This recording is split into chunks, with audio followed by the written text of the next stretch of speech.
On my final exam day, I finished the exam, went to my dad, and I told him I'm definitely gonna fail. I won't be able to go to a university here. I won't get access. My mom was like, why don't we send him to Australia to study then? Because I failed my high school, it always like I'm not gonna fail again. So I prioritize my studies, then survival. How did we ended up with District North Kitchen? That was 2017, 10th of June. That's when they opened up Coolinga Meat House. 2018, January, I was the head chef. But end of 2018, they decided to close down the restaurant. There was family illnesses of the boss. District North Kitchen was not on the card at that time. Before COVID, the idea was let's save up so we can make this dream a reality. Yeah. And then you lost the job. Yeah, this is the sign for me to open up my own shop. And then I applied for the food license. In few weeks, I launched the meal prep business. First week, I had couple of hundred meals orders. By 6th week, I had 2,000 meal orders. Just me and my wife again, cooking non-stop. 6 weeks, that was enough for me to open up a shop. Those lineups. I was not ready for that. You're having such great success. When did things change? I was... What's the lesson there? It took me over 3 years to realize the answers were right in front of me.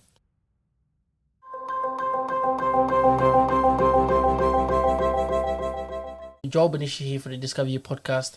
I'm here with a man by the name of Dan. Dan is Darwin's most loved restaurant owner. He's done so much for the Darwin community, and he is not only here on the podcast to share his story, but he's got a story that will inspire you all. I actually had my first time visiting his restaurant. A friend of mine recommended to me to go out there and to try out the burgers, and he said, we've got an American-like restaurant here in Darwin that serves crazy burgers. Without any further ado, Dan. Hey, Dan. Good. Yourself? You nervous or what? A little bit. You say you ain't gonna be nervous, but you're looking nervous on the camera. You hyped me up. Nah, but to be honest, some of the burgers that you make, the only time, because I just came back from the States, the only time I ate any burgers close to that was when I was in the States. Yeah, we make big burgers. Yeah. Oh, doesn't mean all the burgers are big. There's Obviously there's burgers for each size. But if I'm going there, I'm trying to get the biggest burger. So I'm a big eater myself. That's good, but if you're on a date, don't do that. Oh. Yeah. If you're by yourself, yes, go for it. I don't recommend it. Yeah. So then you've got a story and a half that many people know you for the stuff that you do as a chef in a restaurant at District North Kitchen now in Yarrawonga. But many people don't know where it all started. Oh yeah, that's a long story. It started 16 years ago. Wow. Let me first ask then, where are you from originally? Sri Lanka. Sri Lanka. And when did you come to Australia? In 2009. In 2009. So you came in Australia in 2009. Take us a bit through your journey.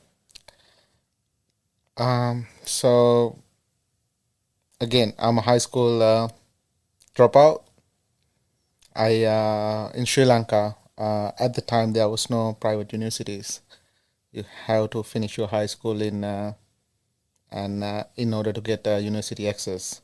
Yeah. I failed miserably because I was having fun during my last 2 years of high school. And on my final exam day, I finished the exam, went to my dad, and I told him I'm definitely gonna fail. I won't be able to go to a university here. I won't get access because I failed. And whatever you suggest, I'm happy to pursue it, Mm. And my dad is a mechanic, and my grandfather is a mechanic, and uncles were mechanics. So it was like, okay, you're gonna be a mechanic. I was supposed to be your pal. Yeah. Yeah. And then I was like, yeah, let's do it. And he's like, don't get too excited. Don't think that I'm gonna get you to work in the workshop and put people under you. You need to learn the trade. Yeah. Without you knowing what you're doing, you can't hire anyone to work for you. I'm like, all right, let's do it. So Yeah, he was teaching me. There was no theoretical stuff. There's no writing down anything. It was all practical. Yeah. I did that for 6 months, but I wasn't enjoying it. You know, wasn't in me. Yes, I like cars. I was a teenager. I was 18 years old at the time. You know, and I went to my dad and I told him, here's the thing. It's not that I can't do it, but I'm not enjoy it. You know, I don't want to go 10, 20 years and be miserable because I want to enjoy what I'm doing, because this is going to be my livelihood. And he's like, what do you want to do? I said, I don't mind studying overseas, either Singapore, because my dad was doing business with Singapore. He was importing more motor spare parts, Yeah. and it was easy access. So he was like, okay, choose a course, choose a university, and you can start learning. Go to a university. And we were, I was planning to study IT Oh, you were originally planning to study IT? initially because I done all the courses I can think of at the time in Sri Lanka. Yeah. And my mom saw an advertisement saying study in Australia, like front page of a newspaper. And she made the call. They did a cost assessment. It's the same thing. Yeah. And my mom was like, why don't we send him to Australia to study then? That's when the Australia came. That's when the door to Australia opened up. Yeah.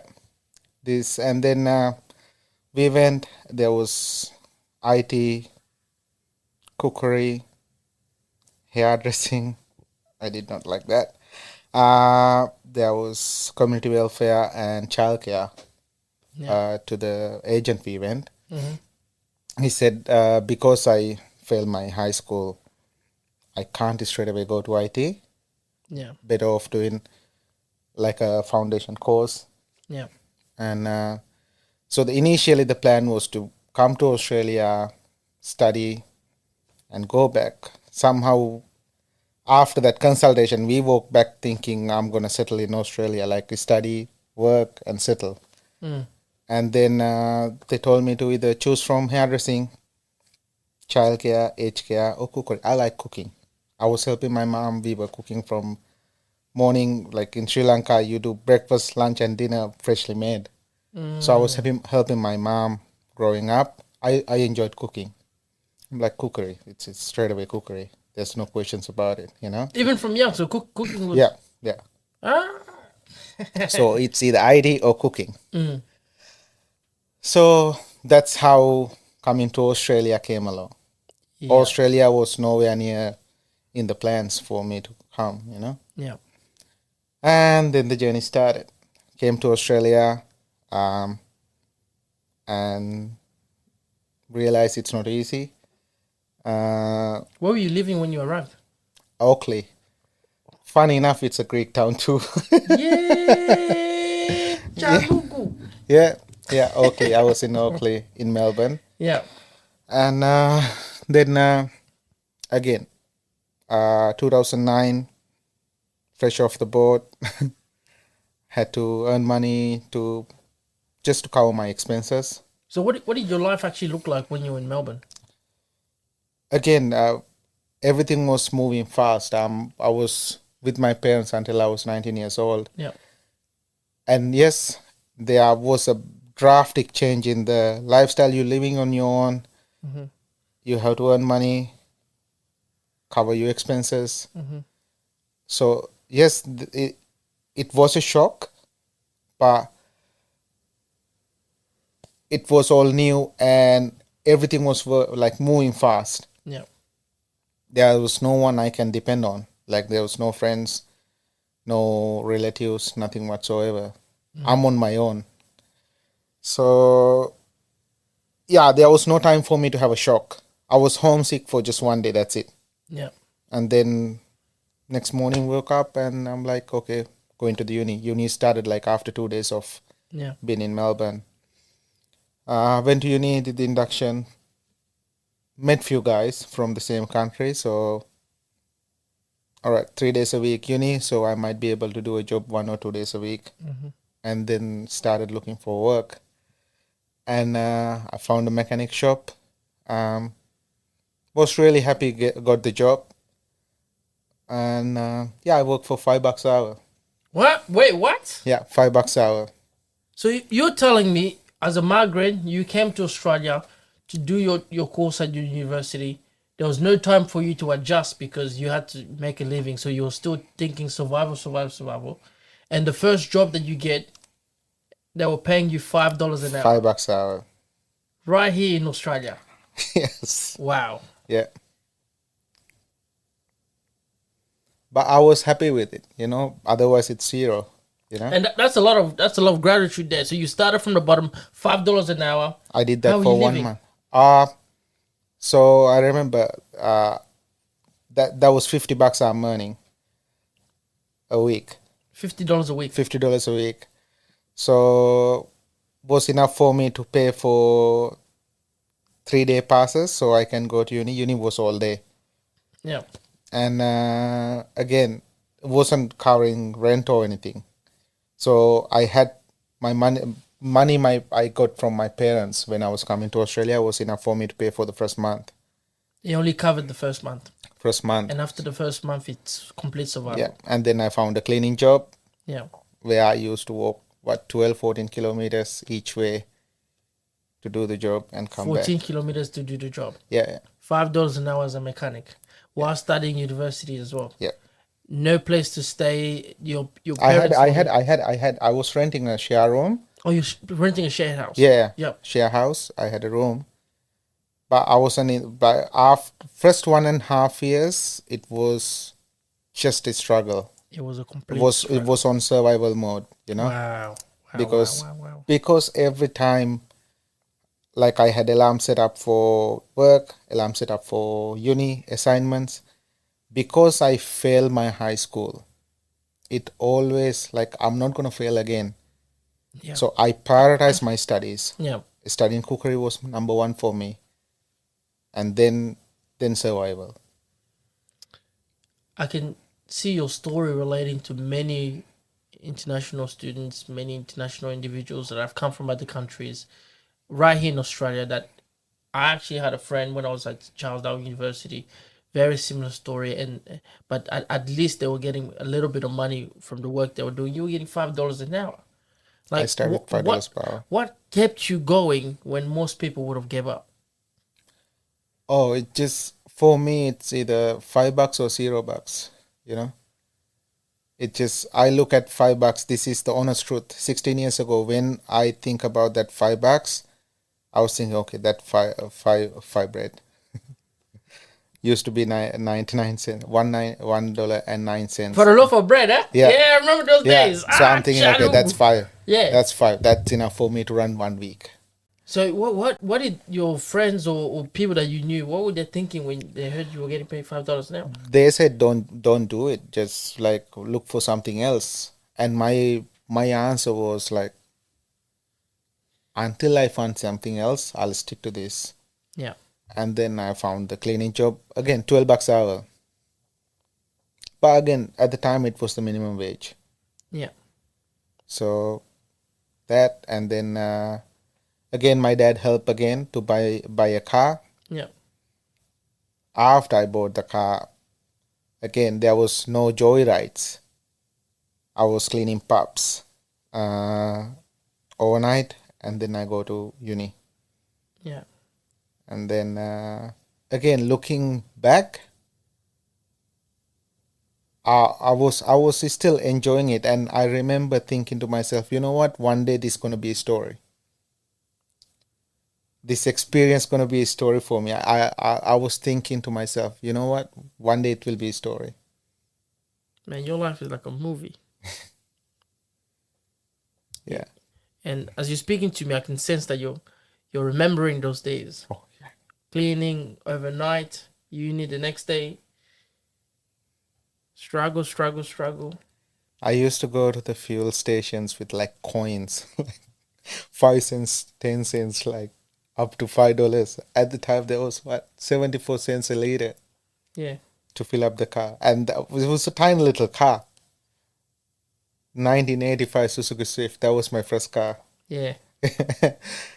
I fill up that. That's enough for me to run like, oh man, $5 was enough for me to run a few days easily. You just kept going. I kept going. I didn't eat out for 6 months in the country. I didn't eat out, not even a coffee. Wow. Yeah. Every time $1 was equal to a loaf of bread. That was my mentality That at the was your time. mentality that got you through. Yeah. So when did things change for you? I graduated and I got married. I got married when I was 20. Hold on. I need to piece this together first. The turning point was the marriage. Women. Who knew Yeah. a marriage can change you? Yeah. So let me put this pieces together. So you were still living on Struggle Street as a university student, doing tons of cleaning overnight, Yeah. right? And when you met your wife, well, your wife, when did you meet her? I met her when we were young in Sri Lanka. Oh, you actually met her in Sri Lanka. Yeah, back like when we were 8 years old, 9 years old, we known each other since back then. And what are the chances that you see each other again in Australia? Oh no, I didn't see her in Australia. She was still in Sri Lanka. Oh, Yeah, it was now a long that's a spice to the story. Yeah, that's a long distance relationship, you know.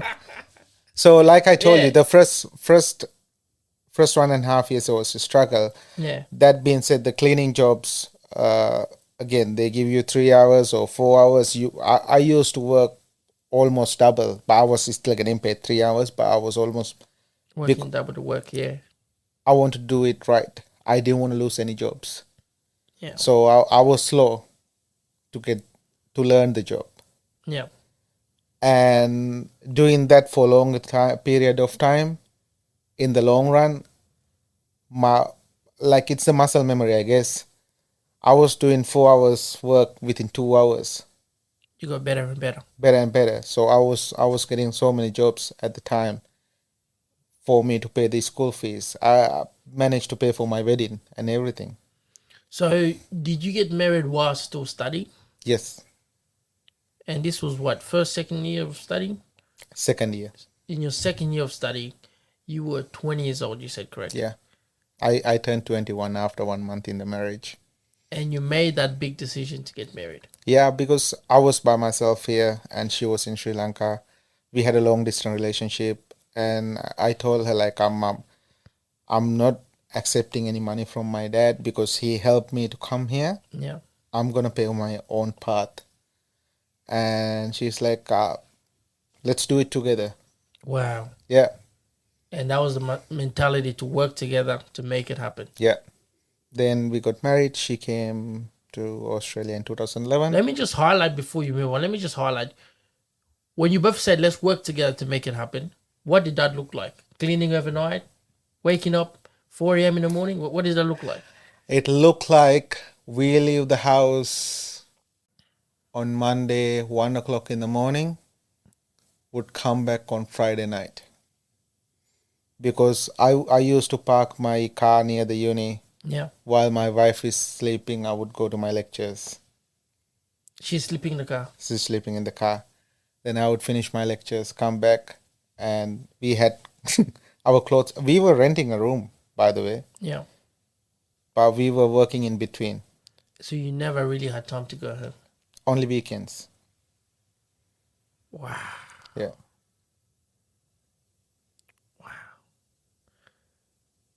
Wow. This was 2000. This was I don't 2011. even know how to process that, man. That's dedication. That's hard work. Oh, it's just like we both wanted the same.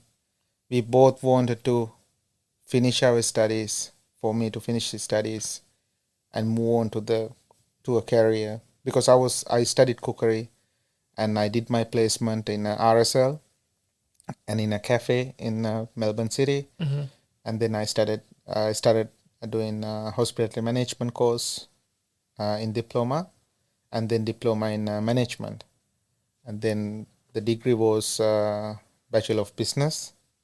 Yeah. Uh, So that was the course you're doing when you got married, Bachelor of yeah. Business. When I was getting married, I was doing the diploma. You were doing the diploma. Yeah. Cool. So let's put that into picture. You wake up 1 a.m. in the morning, your wife, cleaning, cleaning, cleaning. When you're going to uni, she's sleeping in the car, she's recovering. When you're sleeping, she's probably working. Is that correct? Yeah, sometimes that happened too And you leave on Monday and you return home on on Fridays. Friday. We had clothes, we had like spreads, loaf of bread, tuna So in in the the car, car. you've got Yeah. bread, all the clothes, Yeah. and it's Because just some of the wow. offices we used to clean had showers. Some gyms had showers. Oh, you will clean the gym and shower in the gym. Yeah. What a story. Yeah. But we didn't do it behind any of our bosses' back. We were telling them this is what we're This is gonna your do. Yeah. situation. And they said that's fine. Wow. Yeah. Now kudos to them. So that was the journey, and then that was enough to pay for your marriage, for your wedding, and then you got married. Then what next? And then I got the job offer to work as a contract administrator for a cleaning company. Yeah. And then there was a pathway to the permanent residency.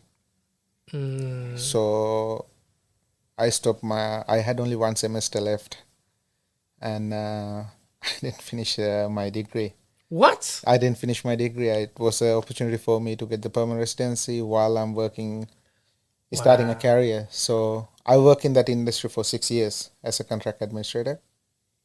And then my visa got rejected in 2016. Hold on. Yeah. You're moving too fast. Let me process that Yeah, again. yeah. So you said early on that you failed high school and you told yourself you're not gonna fail this one. And Yeah. then you did all the hard work, and in your final semester of that degree, Yeah. I was a married man. you were a married man. I had responsibilities. Yeah. And you had to decide whether to pursue permanent residency or to finish the degree. Couldn't you do both? Not with a full-time work now. Oh no, with a full time. No. And I'm sure there's many viewers here that can relate to your story. They're watching, they're listening, they're like, Dan, man, that's my story.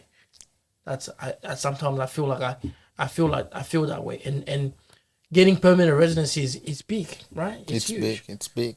Why is that so huge?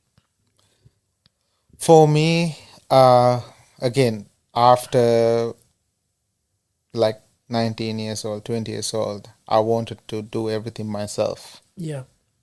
and at the time I was used to living in Australia. I didn't see myself going back to Sri Lanka and start all over, and I wasn't ready to just start all over again. So that PR was your ticket to staying to Australia. Yeah. And you ended up taking it. Yeah. Now, you said you pursued that journey to get the PR, and then you got rejected. I got approved in 2014. Yeah, 2014, and then there was an extension we needed to apply, and it got rejected. The PR got rejected. Yeah. And then we appealed. I went to a lawyer, and then she looked at my qualification. She said, "Yes, we can pursue this. It's a long process, but you got qualification as a chef. Why don't you do that?" And then I started applying. She said, "You can go to Tasmania, or Cooper PD was in the card, and Darwin. There was job offers lined up, interviews. I went to Tasmania. They offered me the job, but it was for a brand new cafe. It wasn't for another few months. But I already booked the tickets to Darwin at the time. So I told them I need to check this place out as well. And they laughed at me. Yeah, Tasmania, Darwin, two completely different places. So from Melbourne, did you ended up physically going to Tasmania? I went to So you've Tasmania for a job interview, and so we applied for few places. Even Cooper PD, they asked me to come for an interview. yeah. But one of my mates working, who studied with me, Yeah. cookery, was in Kangaroo Islands, and he told me there's vacancies, and he could line me up that job. But I don't know, for some reason, when Darwin was on the cards, I said, yeah, I'll go for the job interview as well, and I booked the tickets. And all these tickets you're booking, flying to different states, it's your own money. Yeah, Yeah, it's yeah, coming out of your own pocket. So you're yeah, flying left and right, trying to look for a ticket to essentially getting your PR. yeah. And Darwin was in the card, and that's when you took the massive risk of leaving Melbourne and not choosing the other places and chose Darwin. I came to Darwin. I came to Meat House in Quest in Berrima. That's That, where you started. The mid house in Quest and Burma. yeah, that's where Yeah. the interview was and the trial shift. And it was a fun bunch there. So So you had options to go to many different states. What did you see in Darwin? I like the weather. I came in the start of the dry season. Oh, If that's the catch. the dry season was like, all right, this is like me and my wife both came, Yeah. right? I still remember we came out of the airport. It's breezy. Breeze. It's breezy, and we got into the taxi, and we came through the Macmillan's Road, Yeah. the frangipani trees along the road, and I was like, "Look at this! This is like Sri Lanka," because we got frangipanis in Sri Lanka, Yeah. and we both were just looking out. This is like late night. This is like the midnight flight, Yeah. and it looks like Sri Lanka, you know. And even in the morning, it's green. It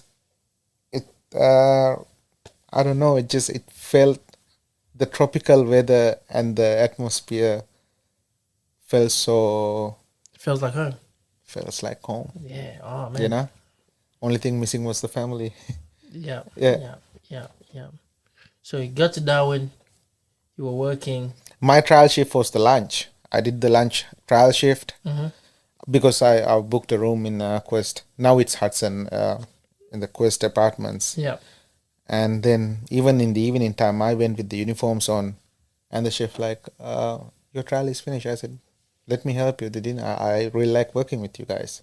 And then it's like jump into the pass, and then we were working, and I knew I did the lunch shift. I knew I got the job anyways. You know, Oh, so you had a trial period. I had a trial shift, one Oh, shift. one shift. I That was had trial. I had the interview. Yeah. So they interviewed like a Zoom meeting, Yeah. and then they asked me to come for a trial shift, Yeah. and I flew in. The trial shift for the lunch shift. Yeah. I did the lunch shift, and the chefs were so much fun to work with. Yeah.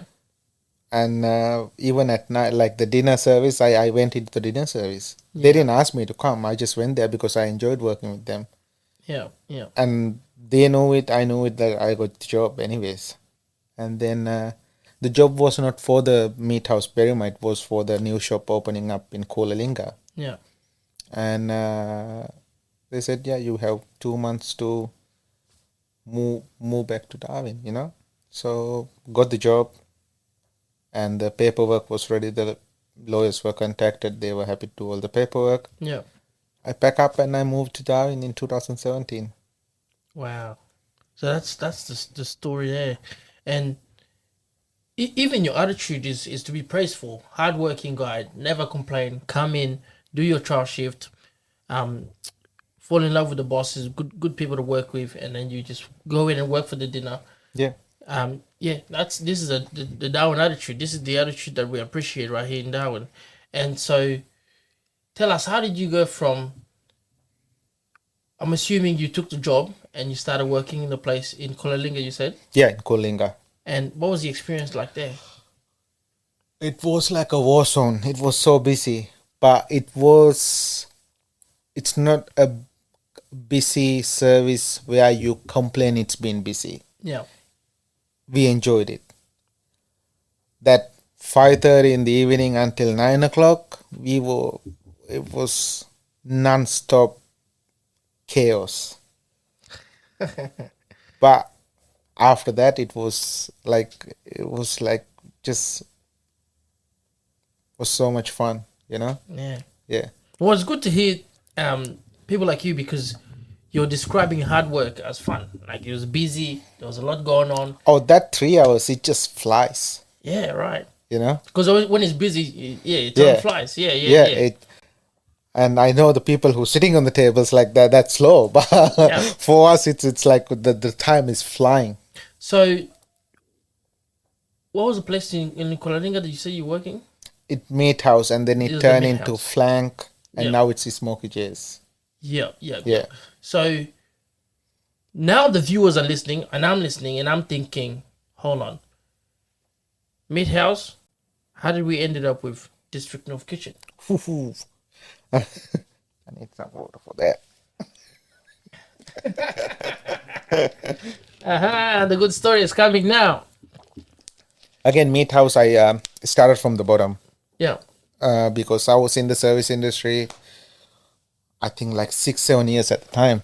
yeah, So picking up tools again, yeah, started from the bottom.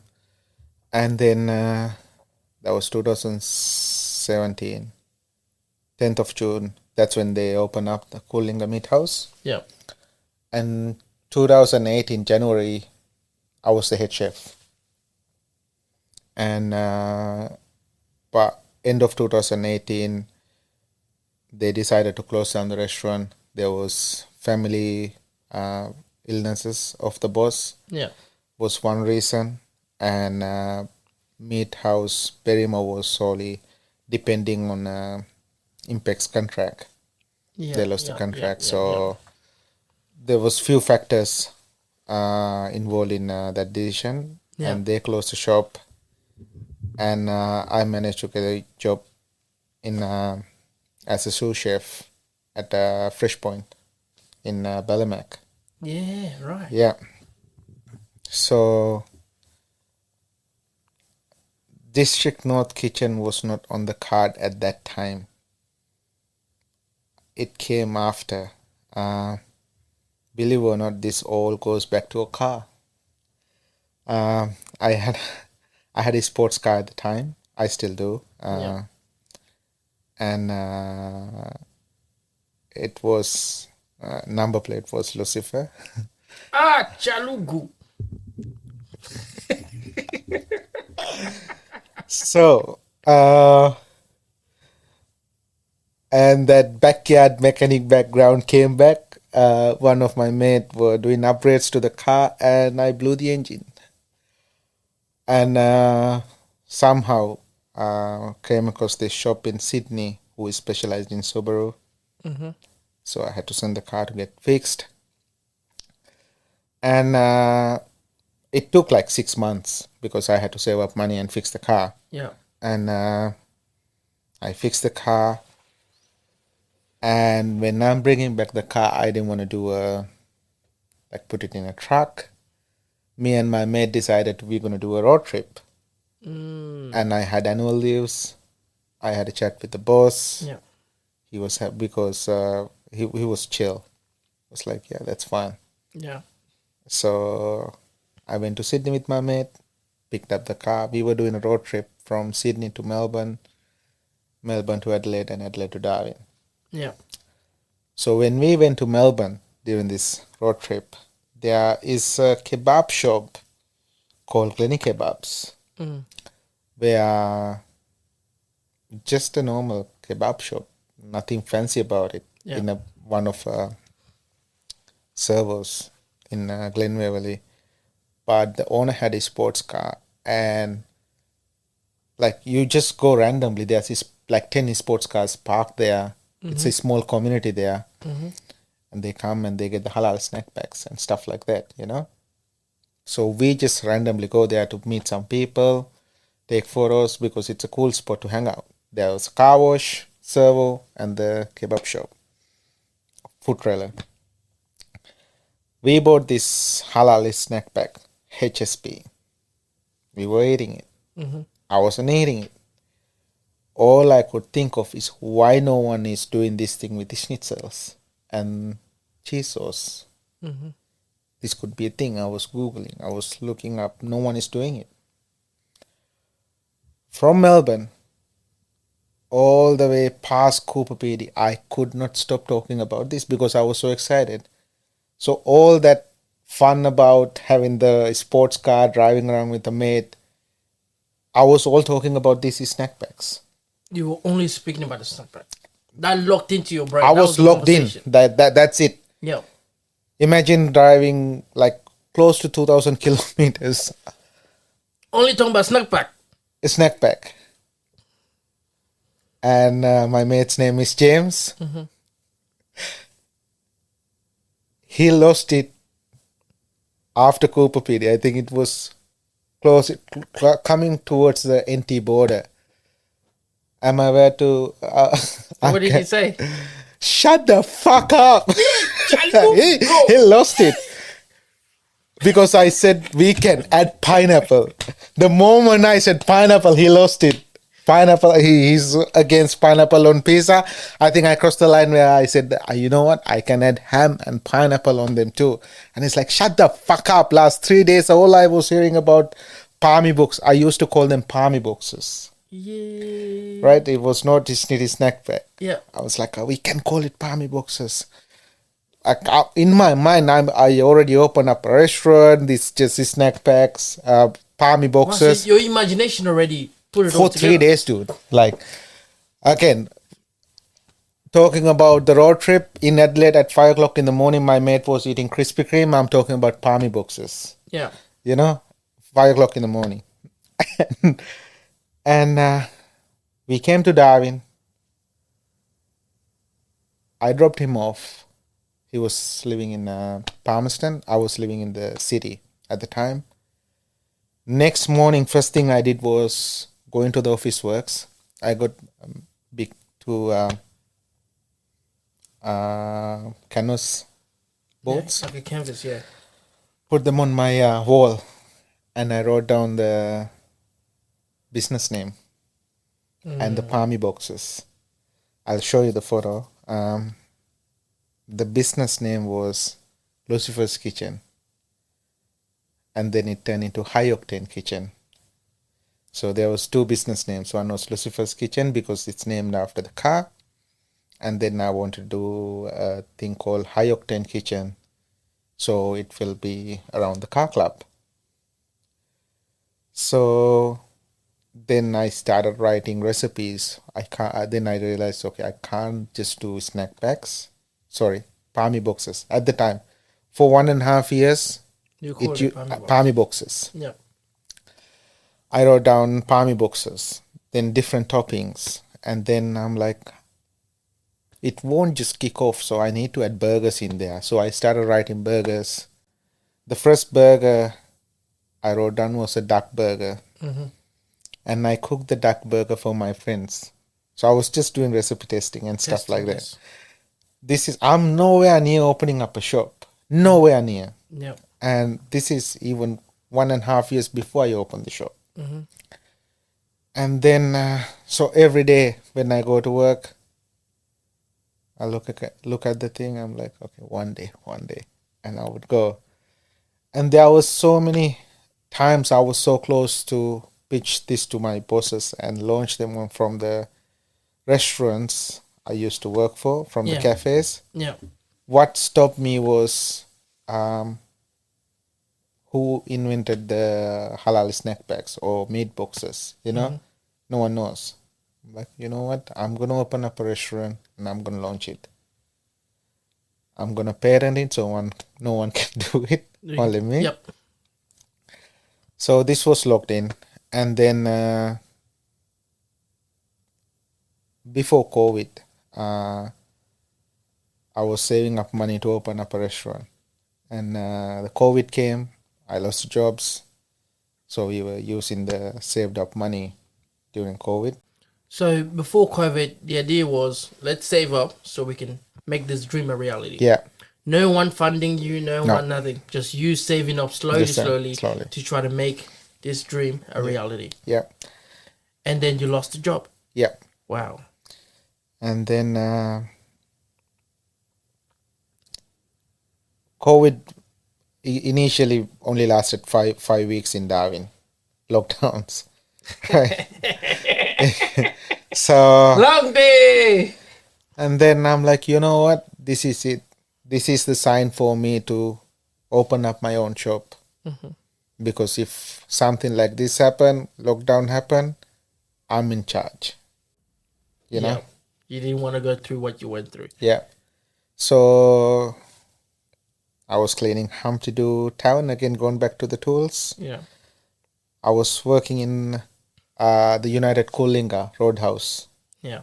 I got the job there in the afternoons, and I was working as the contract manager for a cleaning company. Yeah. So I was doing 3 jobs again to save up money for the to open up my own business. Yeah. And the Coolinga Roadhouse had a massive cool room. They still do. And the kitchen is not getting used after 7 o'clock at night. Mm-hmm. So I went to my boss and I said, I have this plan, this dish. It's never done in Australia before. Mm-hmm. Let's make a deal. I'll launch it from this place, and it will increase your revenue for the food sales. And in return, I will use the kitchen to do my own thing after hours, a meal prep business. So healthy meal prep, for health and fitness, stuff like that. Wait, did you take your recipe and launched it in that restaurant? Yeah, Yeah. in the Roadhouse. Yeah. Because when I got the job there, I used to start at 12 o'clock, 1 o'clock in the afternoon. Yeah. Their main thing was making sandwiches for all the servers in Darwin. Mm-hmm.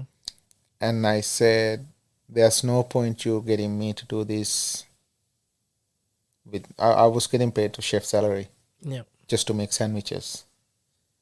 Let me, the Bain Murray, let me do something with that. Yeah. And I don't think I should give the figures. No. You keep it to yourself. Yeah. However, what I promised him was I'll double or triple his revenue from the Bain Murray he Yeah. had. You said so. Essentially, what you said is, "Hey, let's make a deal. You allow me to use the space." Oh, no, that was after. That was after. That was after. Yeah. Initially, I told him there's no point hiring me for a chef salary and just making sandwiches. It's not. I just because I need a job, I didn't want to just take his money and just do the minimum work. You know. Yeah. I said I'll triple your salary. I'll triple your revenue. Your revenue. Yep. And so the first thing was the quality. For me, wherever I go, quality Is number one. Number one. And there was so much resistance. Trust me, I'm a newbie coming. They had staff working there for a few Long years. time, yep. There was so much resistance, so I couldn't change much. Yeah. And I don't like to fight with people. So one day, this is an example. I came to work one day and I told my boss, let's go for a ride. Yeah. And it's like, where's going? Get into your car, let's go. So we got into the car and he's like, where are we going? I said, let's fuel up first. So he fueled up. And I said, let's go, pay. He's like, this is my place. I said, that's fine, let's go pay. So we went to pay. And I said, grab a bacon and egg toasty. It was like, he just looked at me. I said, just come on, bro. He bought a bacon and egg toasty. We went to the car. I said, let's go towards Palmerston. So I started driving. I said, open up and eat. And he just, again, he's looking at me. I said, trust me, open and eat. He opened up. All the butter just went through his hands because they were applying butter, like a massive amount of butter outside the toasty. And one thing I wanted to change was doing that. Yeah, they can keep it for a longer time, but this is something on the go. And then his whole steering wheel was with butter. Yeah. And I'm like, this is why I'm telling you, don't add butter to outside the toasty. And he's like, okay, then you have full authority, make all the changes. I said, here's a tissue. Yeah. It just, I had to show him this is what his custom. That's why you don't get return customers. If someone was to buy a toasty and driving and start having that, it's never going to buy that again. Yeah. So we made changes. We kept everything fresh. Every like no bulk cooking, fry foods. And in the evening, I was doing lamb shanks, beef ribs, beef cheeks, pork hocks, freshly made gourmet cooking in a roadhouse. And the customers just started flowing. We were going through 28 kilos of lamb shanks within under 3 days. Chaluko. Just lamb shanks. Same thing with beef ribs. Forget about doubling and tripling. Yeah. That little Bain Murray used to bring out close to 100,000 by the 4th month. Wow. Yeah. That's when I went and talked to him about, okay, let's launch this from there. It will increase the revenue. Yeah. And I'll do after hours kitchen for my business. And then I launched the Lucifer's Kitchen. The business name I kept out when I initially wrote down Lucifer's Kitchen. I thought, okay, maybe that should be the second project. I launched the burger bar slash snack packs place, and then that can be a semi-fine dining kind of thing, Lucifer's Kitchen. But I took that business name and started doing meal prep. So this is healthy stuff. And I had few friends help me to launch this, like shared through their network. My friends did photography. Nathan, he did photography for stuff, like nothing in, like it just out of the friendship. Didn't expect anything in return. Same Ryan. There's so many people who helped me because I did the snack packs first because I had to wait few weeks to get the food license to use the kitchen after hours. So we launched them. My boss told me, okay, do one of the dishes. So the very first Snitty snack pack was made in Kulalinga Roadhouse. And he had only 2 bites. He's like, yeah, let's do it. And then I applied for the food license to use the kitchen after hours. In few weeks, I launched the meal prep business. First week, I had couple of hundred meals orders. By 6th week, I had 2,000 meal orders. Wow. Just me and my wife again cooking non-stop. And your wife is helping you with the cooking? Oh, out of everything you look at District North Kitchen, it's not just me. My wife was always behind me. Wow. Yeah. So you're at the Roadhouse in Kulalinga. They allow you to use the space after hours to do your own thing. You're doing meal prep and side meal prep business. The meal prep business, the orders are coming in, out, It's out. non-stop. Non-stop orders. Because first I started, when I launched, it was like just focused on healthy meal prep for the gym crowd. And then I saw, okay, you know what? Focused on budget meal prep. I did, I think $6 at the time, budget meal prep for uni students, apprentice. And he was selling. And so when did you open up your own shop? When did you decide, hey, it's time for me to go? There was enough money for me to open the shop, you know? Yeah. So you did the I meal prep, only 6 saved up. weeks. Oh, you only did for 6 weeks. 6 weeks, that was enough for me to open up a shop. Chalugo. Yeah, so I was planning to do the meal prep for like good 6 months, 1 year to save up money to open up the shop. Yeah. And then when I started researching, okay, I need the food license, rent, few equipments, and looking at, yeah, you know what? That's enough money for me to get started. So I found the place where I am now Yeah. and had a chat with the landlords. They were really helpful. They gave me a payment plan for the bond, even gave me a reduced rent for the first 3 months just to get me started. And because where it is, it's not easy to get to. It's not like a major shopping center or anything. They warned me like it's a tricky place. So I think initially I only signed like 6 months rent or 1 year. Can't remember. It was a short term because so many places, businesses went in there and shut down. And this is where it currently is. Yeah. In Yarraunga next to Star Yarraunga. Fitness. Yeah. Yeah. And so I just got started with half the equipments I have now, you know. Yeah. Yeah. And again, there was a big part of me was the car club, Yeah. Club JDM Darwin. There was good friends in the car club who was helping me with the launch. You know, there was so much support from them. Let me get into it. So you obviously had a lot of popularity from doing the meal prep business. You launched this business. Tell me straight away, when you launched it, how was the client?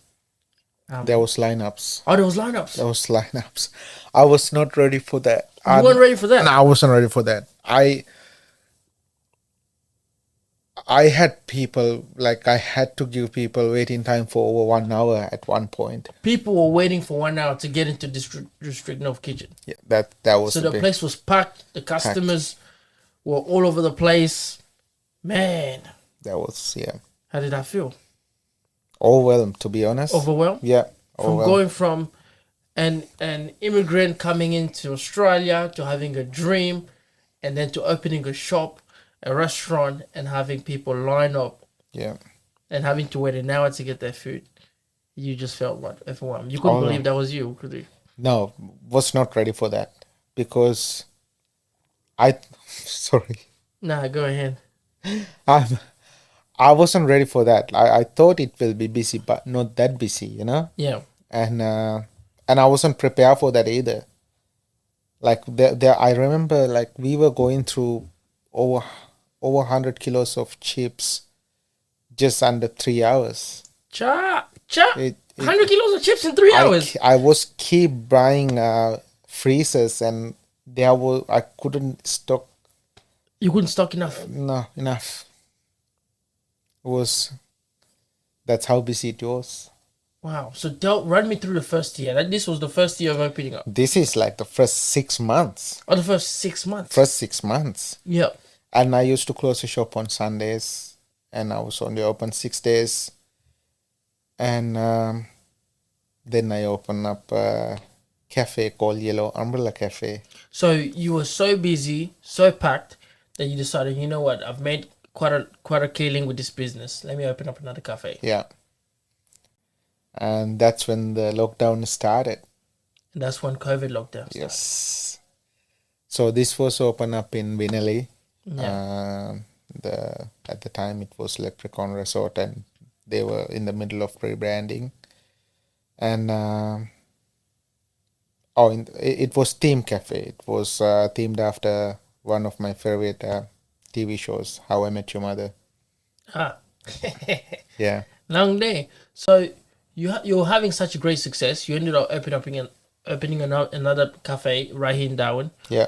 When did things change? Things change. I open up the Yellow Umbrella, and I already signed agreements to open up another District North Kitchen in the city, but it wasn't District North Kitchen. It was I want to do a Subway version of burgers, like Yeah. build your own burgers. Yeah. So it's called One Burger because there was only one burger in the menu, Yeah. and you can build it up To however how you you want. want. And again, I was getting big too soon, and again, lockdown was happening, and that didn't help. The Yellow Umbrella Cafe, the cafe I opened up in Vinali, I shut down within like 4 months in the business because it wasn't going anywhere. It wasn't making any money. It wasn't No, producing. So you think you got too big too quick. too big, too quick. What's the lesson there? So again, this how to be like I know where I took the wrong turn was opening up the second location. Third and fourth locations wouldn't have happened if I realized this. But I know that was the that was the turning point for the longest time. But I couldn't figure out why. Like for longest time, like I was like, why? Like why did I did that do that, you know? It wasn't like I was greedy. I was ambitious. Mm-hmm. Wasn't it wasn't the greed, it was yeah, District North Kitchen was successful, so I'll have a crack at another place. It was a big kitchen, almost like 4 or 5 times bigger than what I got. Mm-hmm. And then I realized, oh, the limitations because District North Kitchen it's a small kitchen, and I was struggling with the storage.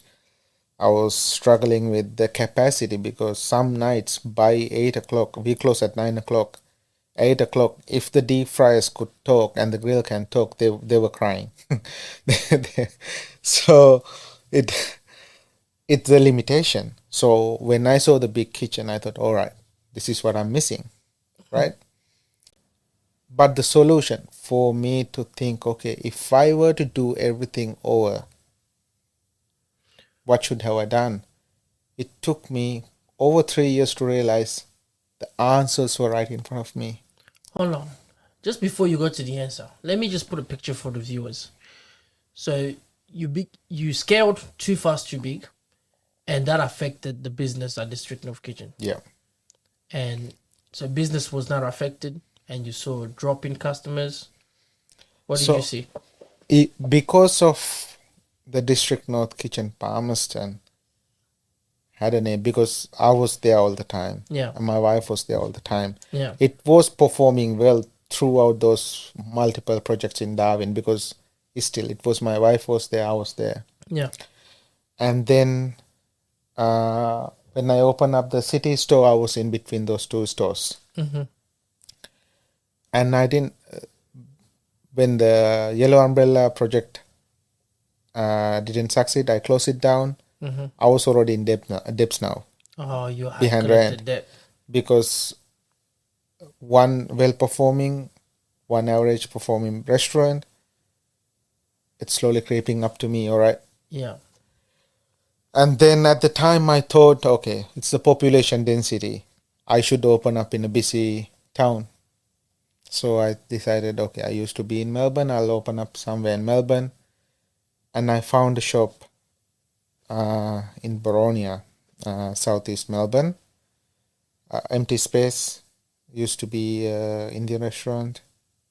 And like, all right, it was an easy startup. It was just a lease transfer, and I just need to do the setup for myself. That's it. So I decided, okay, I'm going to branch out. I'm going to open up in Melbourne. There's more people in there, so I might have a chance there to bring in more cash in to keep the business running. And so I went to Melbourne. I sent my car there, went to Melbourne, and that's when I realized, okay, these two businesses are, the income is keep going down.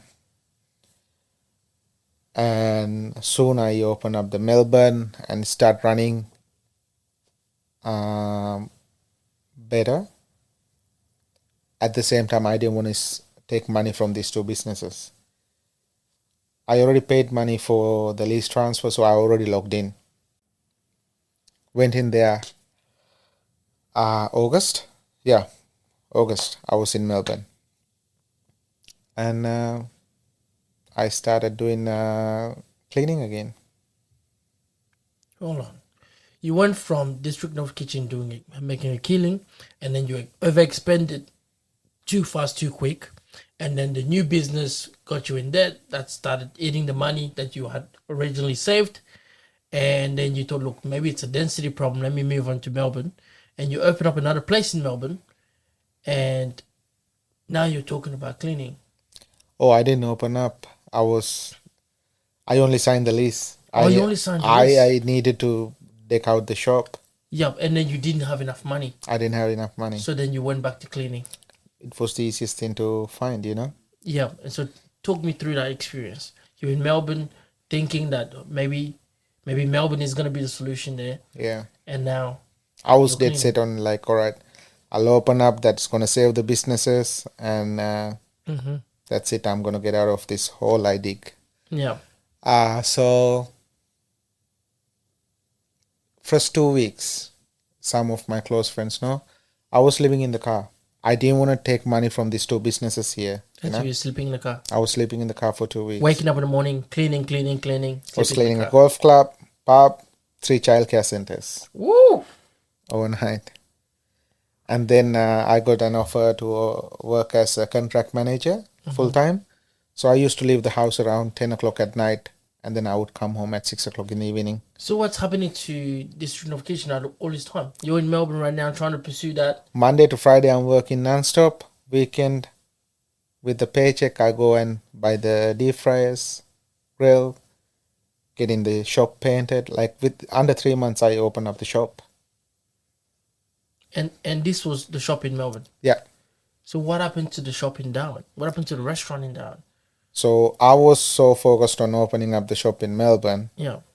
And then when I opened the shop, couldn't find staff in Melbourne at the time. Couldn't find staff.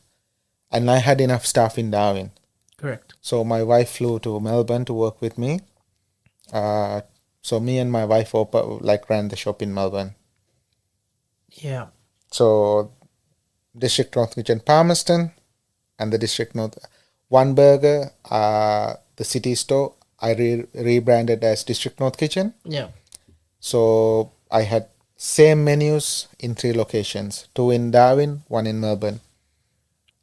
Yeah. So now your wife and yourself in Melbourne running that store. Yeah. Who is running Darwin? Darwin, I hired chefs to run the shops. And how did that go for you? Didn't go well for me. Wow. So this is the truth. I had warning signs. One was the Google reviews. Second was my friends were checking up on me, like close friends, and they kept asking me, when you coming back to Darwin. Yeah. And I said in few weeks. And one day, one of my mates, not just one, few actually reached out to me, and told me, bro, the food is shit. One of them said like no filters, nothing whatsoever. And another friend said, Dan, you say in few weeks, but bro, if you don't come back now, you won't have a shop to come back to. Wow. So first thing I did was I told my wife, okay, forget Melbourne. I'm going to sell the shop now. There's no point. I can barely manage one shop. Like there's 3 now.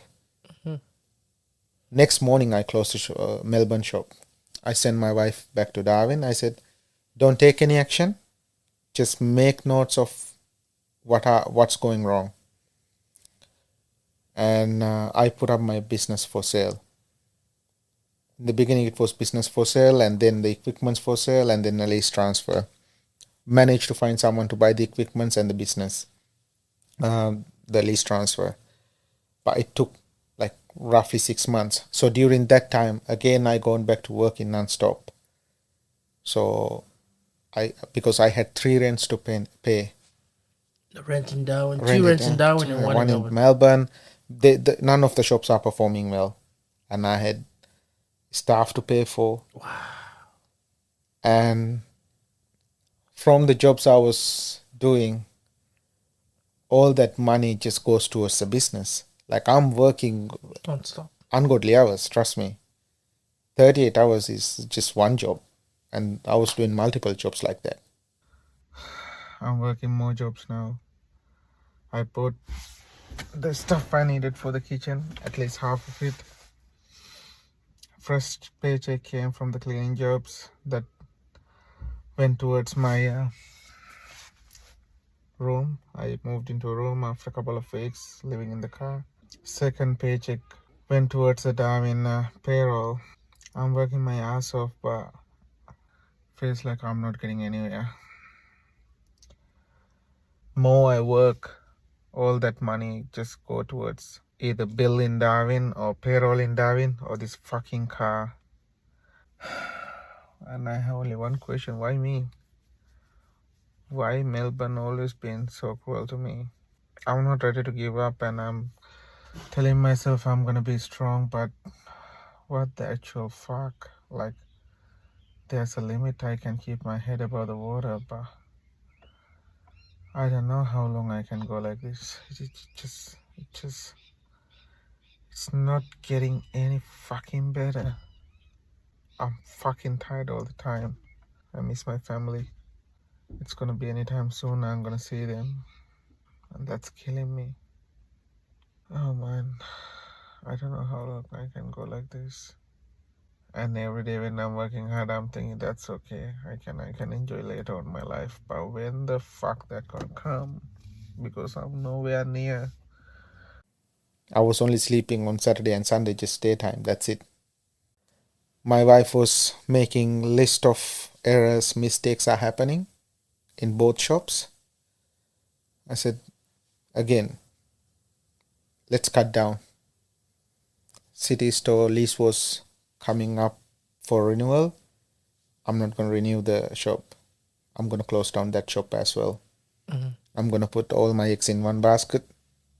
And focus on Where I started, that's what I'm going to rebuild. Yeah, where your heart was, where your dream started. That's where I That started. was the Yaranga store. Yeah. So close down the shop. And then sat down, like whoever was not doing the right thing, sat down with them. I had to do the letting go over the phone, but video conference, list out what they were doing wrong because of this. I'll give you 1 month to find another job. I didn't say you're fired. Yeah. As much as there was so much mistakes from them, I didn't implement proper management procedures.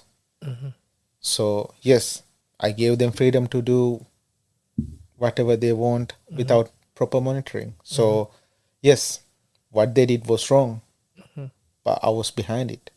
You're the chef. You're the boss. You know, I was just doing jobs and making money just to pay the bills. I should have just monitor them, you know? Yeah. So I told them I'll give you guys 5 weeks, 6 weeks, find another job, and I'm not gonna say you're fired because that's a good heart from you. Yeah, end of the day, it's you took full responsibility for everything that happened. Yeah. Yeah. Because again, if I had proper monitoring systems implemented, I wouldn't be in that position to start with. Yeah. You know. So you went from line all the way out the door to nearly closing all stores, and you said early on that one day the solution came to you. Yeah. So that was when I came back from Melbourne after that chapter was done. Yeah.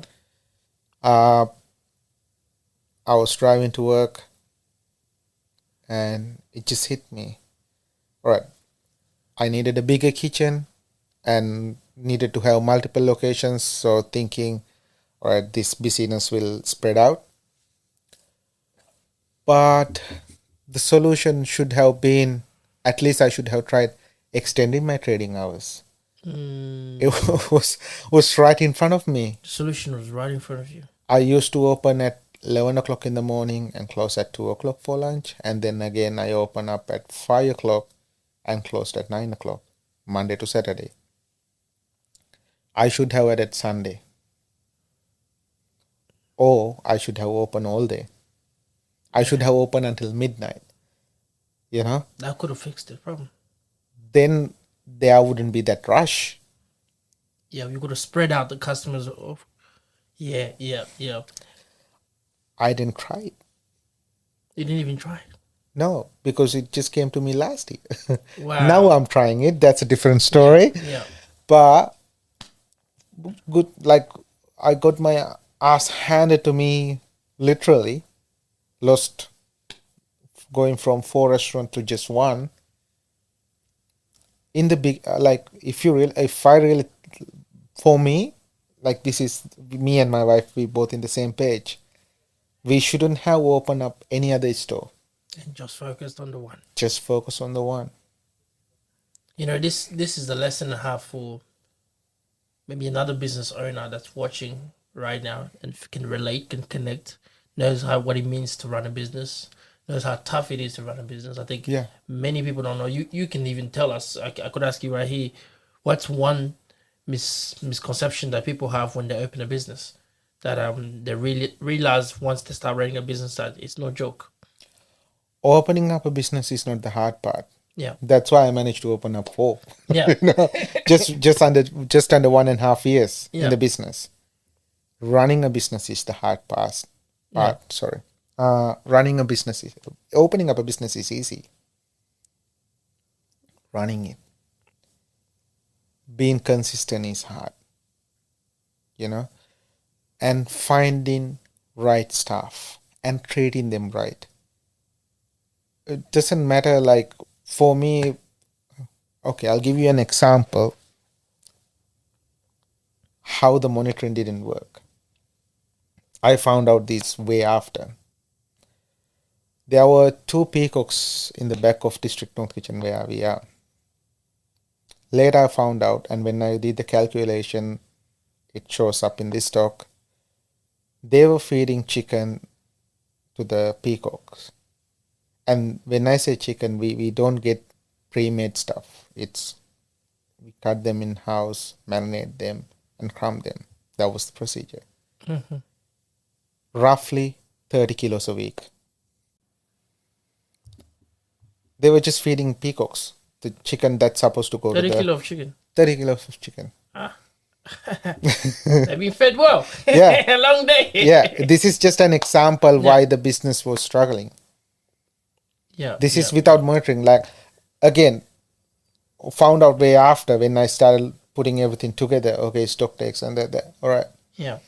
So there's obviously many lessons you learned from all this experience. So much lessons that you could initially write a book and give it to other business owners about mistakes not to make.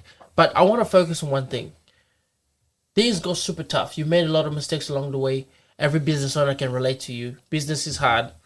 But you decided to come back and fight for the business instead of walking away. Why? So this goes back to what? January 2024. That's when that's when the Melbourne chapter was finished and came back to Palmerston restaurant. Not even like 2 weeks.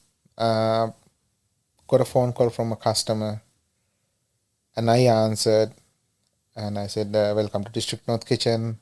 How can I help you? It's like, is this Dan? I'm like, yeah. Are you back for good or you're gonna roam around the country opening up more shops? I said, no, mate, I'm up. There's no any other shop. This is it. I'm here for good. I was like, all right, I'll see you in half an hour. Wow, that's a customer called you. Wow. And he walked through the door with his phone, like he just walked in. Angry. He said, this is the last thing I bought from you guys. This was 6 months ago. And I look at it, the portion was tiny. There's few pieces of chicken in there.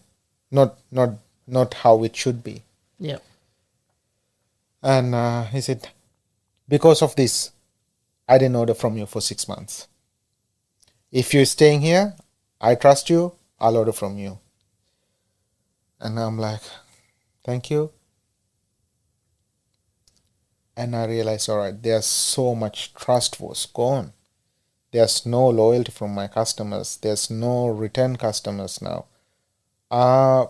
District North Kitchen, the name is not, all right, let's go to DNK. Or when our business name come to someone's mind, I'm not the first choice, I'm the last choice. You know, I lost my customers. So And now you're on a journey to rebuilding that back up. I was like, all right, I'm gonna go back to a simple menu what I first started with. Simple, launch the new menu, and I'm gonna be here every single day. And so you dedicate yourself. You're gonna be here. You're gonna build that loyal customer base again. And last time I was there, I could see loyal customers coming in the door again and again, and people. That was after finally 1.5 years, man. And so you've been working towards that. Last year until June, Yeah, I was trying to like rebuild the trust. yeah, Yes, I got some customers back, yeah, but again, I knew for myself like there was no enough demand, you know, because by that time I about like I was in denial for the longest time that the business is failing. Deep down I knew, but I was in denial. But when I had that conversation with the customer, that changed everything. that changed everything.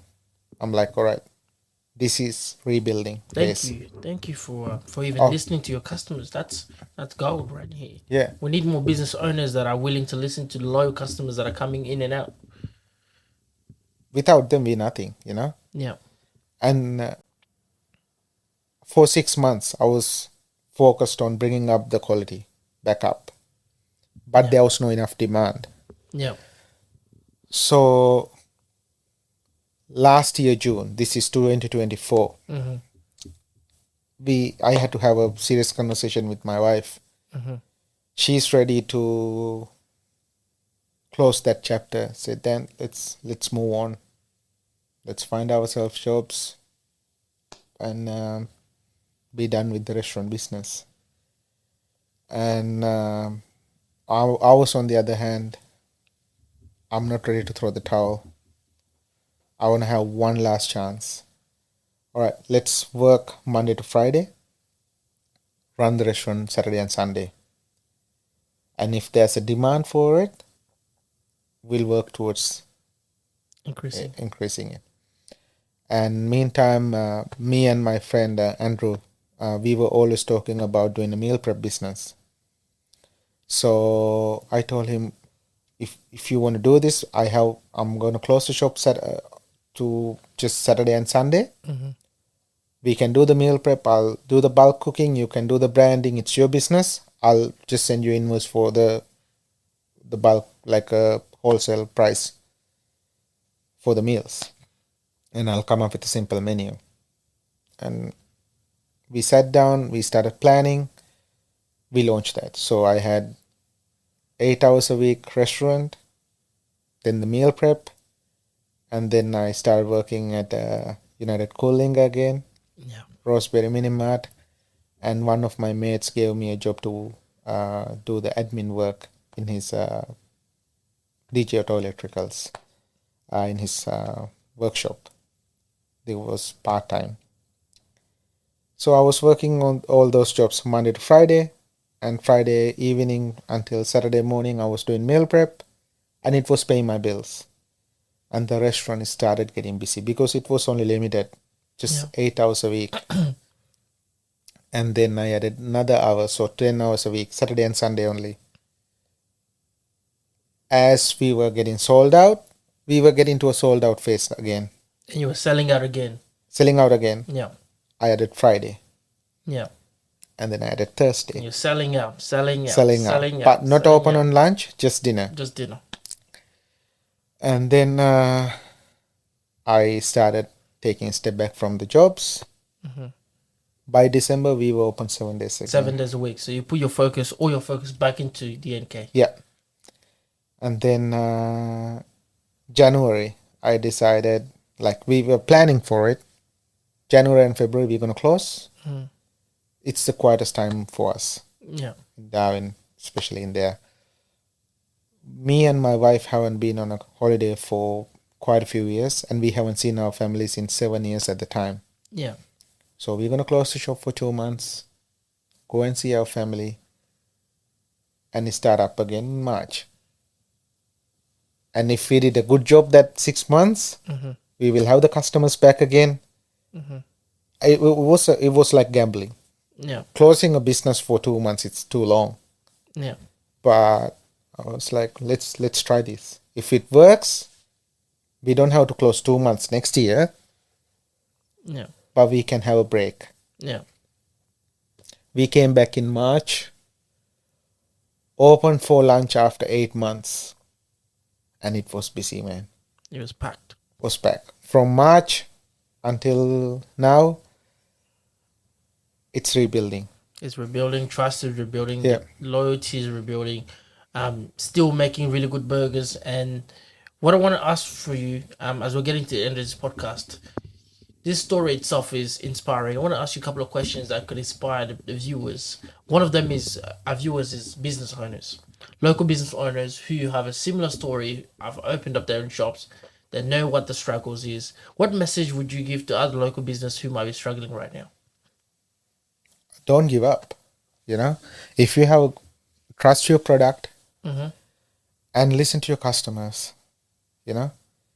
Even today, if a customer says this is not good, I don't like the taste, I always listen, because for someone to come up to me and tell me it's not good, there's a reason. But I haven't had anyone told me that. One of my mate told me he doesn't like the marination of the chicken. Yeah. And yeah, I slightly changed the recipe. Yeah.